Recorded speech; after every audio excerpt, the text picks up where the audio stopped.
Jadi memang tadi juga secara permainan sebetulnya menginginkan hasilnya adalah kita yang menang begitu ya Bung Toel ya. Tapi ternyata hasilnya tidak sesuai dengan ekspektasi. Apakah Anda juga melihat faktor kelelahan pemain timnas? Bisa ya, bisa tidak. Karena itu kan faktor recovery juga. Babak kedua memang intensitas turun menurut saya sih. Selain karena faktor lawan juga memberikan sebuah counter, sebuah perubahan strategi, dan itu juga membuat permainan kita juga agak ada hambatan. Tapi kalau kita bandingkan misalnya dengan waktu lawan Malaysia, determinasi sama intensitasnya memang agak rendah.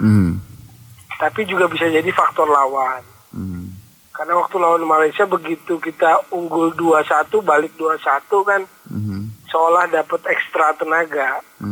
Jadi terus determinasinya tinggi. Tapi tadi babak kedua agak turun ya. Oke. Apakah dengan sistem yang diterapkan juga ini mempengaruhi? Karena kabarnya juga ini tidak ada gol tandang begitu ya.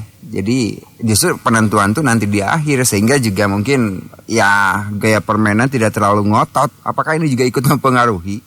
Enggak sih ya.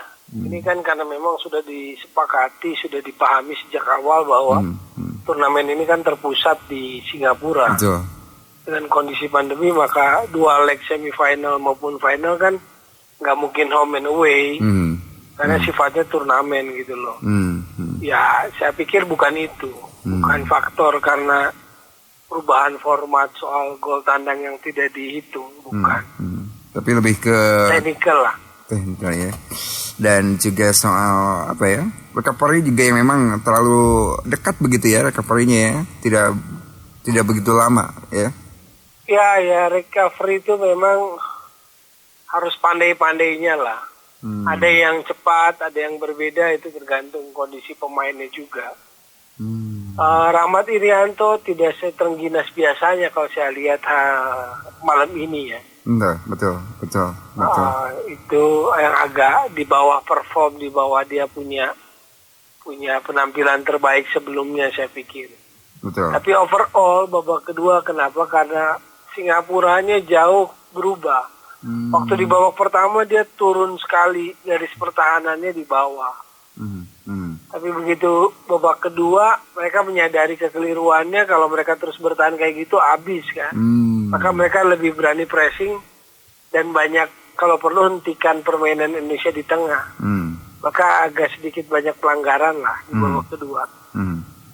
Ini juga perubahan strategi, kalah cepat ya Indonesia ini oleh Singapura tadi ya. Kalah cepat perubahan strategi yang diterapkan kedua pelatih dia. Bukan kalah cepat, Indonesia sebetulnya menjadi inisiator dalam permainan tadi. Karena Sinteyong juga tahu bahwa secara kualitas permainan timnya bisa lebih unggul. Maka dia main sejak awal kan inisiatif menekan. Singapura tahu diri, dia cenderung bertahan sebetulnya di babak pertama, hanya terlalu turun. Bahkan seperti saya bilang tadi, garis pertahanannya dia bangun di depan area penalti. Tapi babak kedua dia agak naik itu. Lebih berani naik, lebih berani pressing, lebih berani pegang bola dan dribbling. Babak pertama dia nggak berkembang. Nah begitu Singapura berkembang, ada faktor mungkin juga ada beberapa yang nggak perform, tempo nggak bisa mereka pertahankan, agak turun. Salah satu yang memang harus dievaluasi Bung Toel untuk menghadapi leg kedua semifinal nanti, apa sih menurut Anda yang harus memang dievaluasi sesegera mungkin dengan waktu 2 hari ini? Ya recovery supaya peak performance balik lagi. Non tenis maksudnya jangan ke bawah euforia yang kemarin. Maksud saya yang kemarin patut diapresiasi lawan Malaysia. Karena lawan Malaysia selalu ada sisi emosional. Betul. Kan. Iya. Tapi harus ada batasnya gitu loh. Karena ini sudah masuk fase baru. Babak semifinal. Jadi semua tim mulai start dari nol lagi. Nah itu penting, itu non teknis. Kedua, ya euforia dalam negeri juga, publik bola, netizen kita juga harus kontrol. Karena kan belum sampai memenuhi ekspektasi itu kan, keinginannya kan juara. Betul. Tapi kemarin kan baru mengalahkan Malaysia dan lolos semifinal. Nah itu yang harus dikontrol, itu yang disebut non teknis gitu loh. Maka biarkan Sinteyong mengelola tim ini secara rileks, tidak diganggu hal-hal yang ya untuk apapun lah. Itu satu. Kalau kedua saya pikir striker ya, kalau sisi teknis striker tetap menjadi titik lemah atau menjadi pekerjaan rumah dari timnas Indonesia. Tadi kan sampai diganti 3 pemain di posisi striker. Betul. Tapi mudah-mudahan di leg kedua nanti sudah ditemukan siapa yang memang harus dipasang striker. Kalau perlu dari awal begitu ya, sudah diperhitungkan, mudah-mudahan saja. Karena ada bekal hari ini begitu ya untuk dievaluasi. Ya ini persoalan kaliber sih sebetulnya gitu loh.